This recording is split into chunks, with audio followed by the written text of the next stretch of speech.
এ থাম, শালা বাটপাররা, তাহলে এটাই তোদের মাদ্রাসা?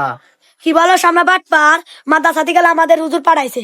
তাহলে চল হুজুরের কাছে যাই, ওখানে গেলে প্রমাণ হয়ে যাবে তোরা এখানে মসজিদ মাদ্রাসার উন্নয়ন জন্য আসিস না চোর বাটপার করতে আসিস। বন্ধু ধরো যেহেতু পড়ছি তাহলে তোর কাছে কিছু লুকাতে চাই না। আমরা আসলে কালেকশন করতে আসি নাই। তোরা কালেকশন করতেছিস তোদের স্বার্থের জন্য, মসজিদ মাদ্রাসার উন্নয়নের জন্য না। তোরা কেমনে করলি এই কাজটা? তোরা কি মুসলমান না?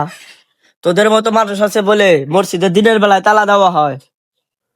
তোদের মতো মানুষ আছে বলে মসজিদ মাদ্রাসার দান বক্স চুরি হয়। একটা কথা বলে রাখিস, দুনিয়া যখন ধ্বংস হয়ে পানিতে ডুবে যাবে তখন শুধু মসজিদ মাদ্রাসায় ভাসবে। মসজিদ মাদ্রাসা তাদেরকে নিয়ে ভাসবে যারা মসজিদ মাদ্রাসায় দান করেছে।